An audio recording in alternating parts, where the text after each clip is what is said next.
আসসালামু আলাইকুম প্রিয় শিক্ষার্থী বন্ধুরা, তোমরা যে যেখান থেকে আমার এই ক্লাসটি শুনতেছো এবং দেখতেছো সকলকে আবারও শুভেচ্ছা এবং অভিনন্দন। আশা করি তোমরা সবাই আল্লাহর রহমতে ভালোই আছো। এই প্রত্যাশায় আজকে ক্লাস শুরু করছি। আজকে আমরা খুবই গুরুত্বপূর্ণ একটি বিষয় নিয়ে আলোচনা করব। সেটা হলো টাইম ভ্যালু অফ মানি, অর্থের সময় মূল্য। অর্থ আসলে আমাদের জীবনে একটি গুরুত্বপূর্ণ বিষয়। আমরা যদিও বলি যে অর্থই অনর্থের মূল, কিন্তু অর্থ ছাড়া আসলে জীবন আবার চলেও না। তো এই যে অর্থের সময় মূল্য আর আমাদের লাইফের সময়টা খুবই গুরুত্বপূর্ণ।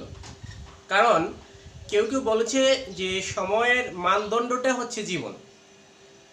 এই সময়ের পরিবর্তনই অনেক কিছু হয়। কারো স্বপ্ন পূরণ হয়, কারো স্বপ্ন ধূলিসাৎ হয়, কেউ অনেক বড় লোক হয়ে যায়, কেউ অনেক গরিব হয়ে যায় সময়ের সাথে সাথে।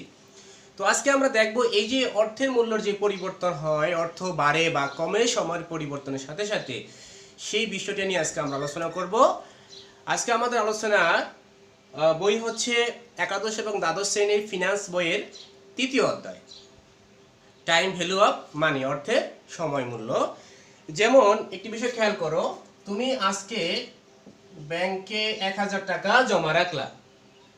এখন থেকে 1 বছর পরে তোমাকে যদি ব্যাংক বলে 1000 টাকায় 10% সুদ দিবে, তার মানে হলো 100 টাকা ইন্টারেস্ট। মূল আছে 1000 টাকা। এই যে 1100 টাকা তোমার হয়ে গেল। 100 টাকা কিভাবে বাড়লো? 100 টাকা বাড়লো হলো গিয়ে সময়ের কারণে।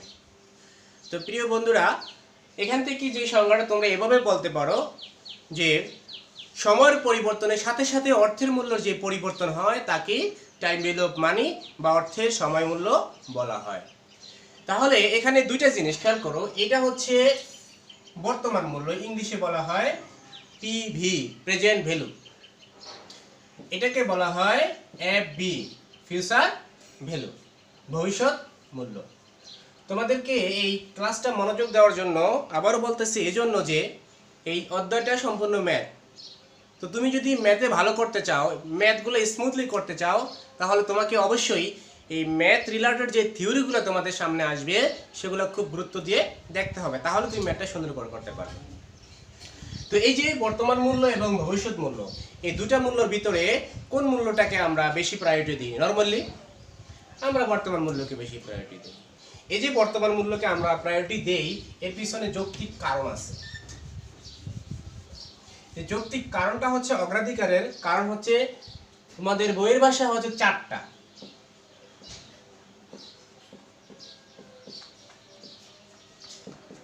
অগ্রাধিকারের কারণ, পিবি অগ্রাধিকার কারণ হচ্ছে 1 নম্বর আমরা বলতে পারি ভবিষ্যৎ অনিশ্চিত।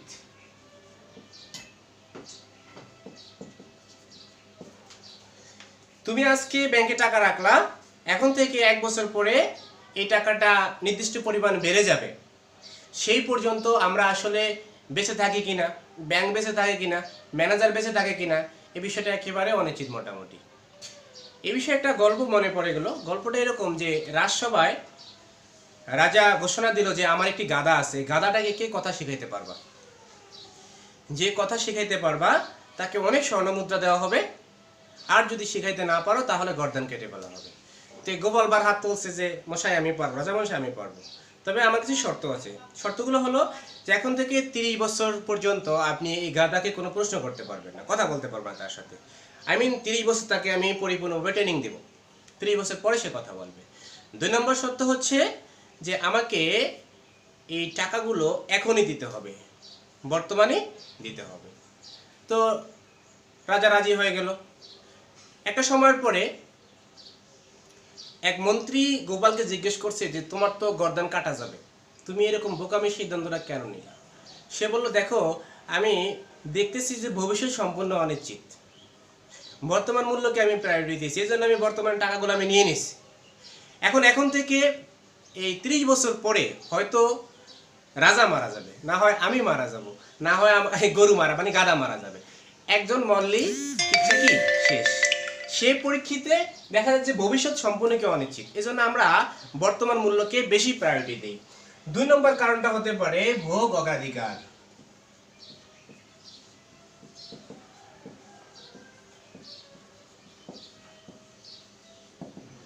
আমরা যদি কোনো কিছু ভোগ করতে চাই তাহলে আমাদেরকে বর্তমানে টাকা থাকতে হবে হাতে।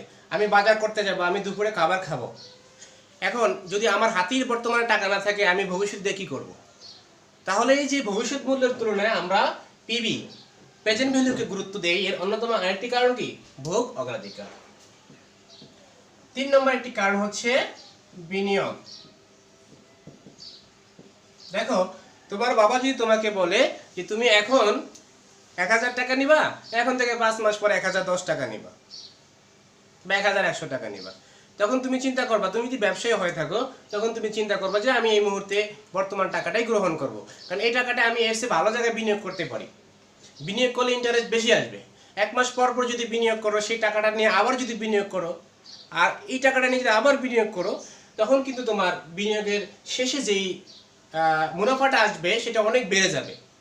এই যে তুমি বিনিয়োগ করতে চাচ্ছ, যদি তোমার বর্তমানে টাকা না থাকে তাহলে বিনিয়োগ করবা কিভাবে? Last of all, most important,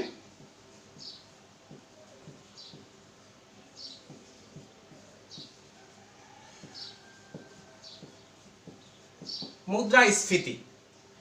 মুদ্রাস্ফীতি কি, এটা কি জানো? মুদ্রাস্ফীতি মানে হচ্ছে এই যে তোমরা এখন দেখো আলুর কেজি 50 টাকা, পেঁয়াজের কেজি 90 টাকা, 100 টাকা, চালের মিডিয়াম চালগুলো 50-60 টাকার নিচে কোনো চাল নেই। এই যে সেবা দ্রব্যের মূল্য কিন্তু দিন দিন বেড়ে যাচ্ছে, এটা হচ্ছে মুদ্রাস্ফীতি। সেবার মূল্য কিন্তু বেড়ে যাচ্ছে কিভাবে? তোমরা আগে ডাক্তারে ভিজিট দিতে 200-300, সর্বোচ্চ 500, এখন সর্বনিম্নই 500, 1000, 1500, 2000 টাকা। তার মানে সেবার মূল্য কি বৃদ্ধি পাচ্ছে। তার মানে দেশে যখন দ্রব্য এবং সেবার মূল্য বৃদ্ধি পেতে দেখো, তখন তোমরা ধরে নিবা মুদ্রাস্ফীতি হচ্ছে। সোজা কথা, মুদ্রাস্ফীতি মানে হচ্ছে দ্রব্য এবং সেবার মূল্য বৃদ্ধি। ক্লিয়ার? তো একটা জিনিস খেয়াল করো, যে তোমার কাছে যদি এখন 100 টাকা আছে, কেউ যদি বলে এখন থেকে 1 মাস পরে 110 টাকা দিবে, এখন তুমি চিন্তা করছো যে এখন পেঁয়াজের দাম কত? 100 টাকা সাপোজ। 1 মাস পরে এই পেঁয়াজ কত? 1 মাসের ব্যবধানে 20 টাকা 30 টাকার পেঁয়াজ হয়ে গেল 100 টাকা, তাহলে আগামী মাসে পেঁয়াজ 200 টাকা হবে না, তার নিশ্চয়তা কে দিচ্ছে তোমাকে? তো সুতরাং তুমি তাকে বলবে না আমার বর্তমানে টাকা চাই, 1 মাস পর 110 টাকা দরকার নাই, কারণ তখন পেঁয়াজের মূল্য আরো দ্বিগুণ বেড়ে যেতে পারে। তার মানে এই যে মুদ্রাস্ফীতি হচ্ছে দেশে ভয়াবহ একটা পরিস্থিতি। এই জন্য তুমি কখনোই ভবিষ্যৎ মূল্যের উপর ডিপেন্ড করবে না, তুমি চাইবা বর্তমান টাকাগুলো তোমার হাতে চলে আসুক। তো এই 4টা কারণেই মূলত আমরা ভবিষ্যৎ মূল্যের তুলনায় বর্তমান মূল্যকে বেশি প্রায়োরিটি দিয়ে থাকি। আশা করি বিষয়টা মোটামুটি তোমাদের ক্লিয়ার হয়েছে। এখন আমরা এই যে গুরুত্ব দেওয়ার পিছনে, এটা হচ্ছে অগ্রাধিকার আমরা কেন দিই। আরেকটা বিষয় যদি আমরা এর পাশাপাশি আলোচনা করে নেই, ইংলিশে বলা হয় অপরচুনিটি কস্ট, বাংলায় বলা হয় সুযোগ ব্যয়। দেখো সুযোগ ব্যয়টা কি, তোমাকে যদি প্রশ্ন করি তুমি এখানে ক্লাস শুনতেছো, আচ্ছা যদি ক্লাস এই মুহূর্তে না শুনে থাকো, এই সময়টা তুমি কি করতা? তখন তুমি হয়তো বলবা এটা এই সময়টা আমি হয়তো বন্ধুদের সাথে আড্ডা দিতাম অথবা ঘুমাতাম। তাহলে এই ঘুমটা তোমার জন্য সুযোগ ব্যয়। বিষয়টা হচ্ছে তুমি বর্তমানে যেই কাজটা করতেছো, এই কাজটা করার কারণে তুমি যেই কাজটা সেরে আসছো, সেরে আসা কাজটাই হচ্ছে সুযোগ ব্যয়। এবার যদি একটা এক্সাম্পল দেয় অন্যভাবে, যেমন তোমার 1 খণ্ড জমি আছে, জমির দাম সাপোজ 1 লাখ টাকা। এই জমিটা বিক্রি করে তুমি যদি ব্যাংকে টাকা ডিপোজিট করতে চাও, ব্যাংক তোমাকে অফার দিছে যে তোমাকে এত % ইন্টারেস্ট দিবে। সাপোজ 1 বছর পরে তোমাকে ব্যাংক এই যে 1 লাখ টাকার সাথে আরো 50,000 টাকা দিয়ে দিল ইন্টারেস্ট হিসাবে, তাহলে কত হলো? 1.5 লাখ। তুমি খেয়াল করে দেখো, তুমি যদি এখানে বিনিয়োগ করো, বিনিয়োগ করার পরে 50,000 মানে অর্ধেক বেড়ে গেছে। এবার তুমি জমি সংক্রান্ত বিষয় পিছনে রেকর্ড ঘাটাঘাটি করে দেখলা 1 বছরের ব্যবধানে জমির মূল্য বেড়ে যেতে পারে 70,000, অথবা ৮০,০০০। ব্যাংক তোমাকে দিবে কত? 50%। তুমি এই অফারটা গ্রহণ করতে চাচ্ছ, এই অফারটা গ্রহণ করতে চাচ্ছ। এই অফারটা গ্রহণ করার আগে তুমি দেখবা আমি যদি এই অফারটা গ্রহণ করি তখন আমি এটাকে ছেড়ে আসতে হবে। এখন ছেড়ে আসার মূল্যটাই হচ্ছে সুযোগ ব্যয়। এটাই হচ্ছে কি, এটাকে বলা হয় অপরচুনিটি কস্ট। এটা হচ্ছে সুযোগ ব্যয়। তখন তুমি কখনোই এই প্রজেক্টে হাত দিবা না, কারণ তুমি দেখছো যে এটার থেকে তোমার এটাই সবচেয়ে বেশি ইম্পর্টেন্ট। ক্লিয়ার? যে সুতরাং এই সুযোগ ব্যয় দ্বারাও আমরা একটা মেজারমেন্ট করতে পারি, আমরা একটা পরিমাপ করতে পারি যে আমি কোথায় বিনিয়োগ করব। ফিনান্স এবং এই অ্যাকাউন্টিংয়ের যে মৌলিক সাদৃশ্য বা বৈসাদৃশ্য আছে, এর ভিতরে অন্যতম একটা বৈসাদৃশ্য হচ্ছে, মনোযোগ দিয়ে শোনো, অ্যাকাউন্টিং বিশ্বাস করে অ্যাকুরাল বেসিস। কি বেসিস? অ্যাকুরাল বেসিস। অর্থাৎ ১,০০০ টাকা তুমি মার্কেটে সেল করছো ১,০০০ টাকার প্রোডাক্ট, তোমার নগদে বিক্রি করছো ৫০০, বাকিতে বিক্রি করছো ৫০০। অ্যাকাউন্টিং দেখাবে তোমার আয় হচ্ছে ১,০০০। এবার আসো, যদি তুমি ফিনান্সকে জিজ্ঞেস করো তোমার আয় হয়েছে কত, ফিনান্স বলবে এখানে আয় হলো মাত্র ৫০০ টাকা। কারণ accounting accrual basis, finance cash basis. Cash basis মানে নগদে বিশ্বাসী। আমরা একটি প্রবাদ আছে এরকম যে, নগদ যা পাও হাত পেতে নাও, বাকির খাতায় শূন্য থাক, দূরের আওয়াজ কিলাপ শুনে মাঝখানে যে বেজায় ফাঁক। তো বিষয়টা হচ্ছে ফিনান্স অনেকটা স্বার্থবাদী মানুষ। এরা সব সময় টাকা নিয়ে বিশ্বাসী, টাকাই বিশ্বাসী, টাকাই জীবন, টাকাই মরণ। হ্যাঁ, টাকাই এদের কাছে সব। তো চিন্তা করে যে আমার বর্তমান আমি কত পাবো, এটাই আমি বিশ্বাস করি। ফিনান্সে প্রত্যেকটা জিনিসকে টাকার অঙ্কে রূপদান করা যায়। পৃথিবীতে বলো ভালোবাসা, এটারও পিছনে স্বার্থ আছে। এই স্বার্থটা হচ্ছে ফিনান্স দেখে অর্থের স্বার্থ। অর্থের স্বার্থ ছাড়া ফিনান্স কিছুই দেখতে পাচ্ছে না। অনেকটা বাস্তববাদী ফিনান্স হচ্ছে, অনেকটা বাস্তববাদী। এই যে তুমি ১,০০০ টাকা বিক্রি করলা, অ্যাকাউন্টিং বলে ১,০০০ টাকায় তোমার আয় হয়েছে, ফিনান্স বলছে মাত্র ৫০০ টাকা আয় হয়েছে। কারণ ওই যে ৫০০ টাকা তার এখনো পকেটে আসে নাই।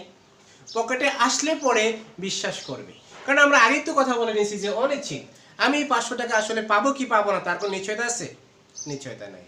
তো এই সকল কারণেই ফিনান্সটাকে বলা হয় ক্যাশ বেসিস। মানে হচ্ছে টাকার উপর নির্ভর করে, কত টাকা আয় সেটাই সে কাউন্ট করা শুরু করে দেয়। তো প্রিয় শিক্ষার্থী বন্ধুরা, আমাদের এই চ্যাপ্টারের মৌলিক আলোচনাগুলো এখানেই মোটামুটি শেষ করা যাচ্ছে।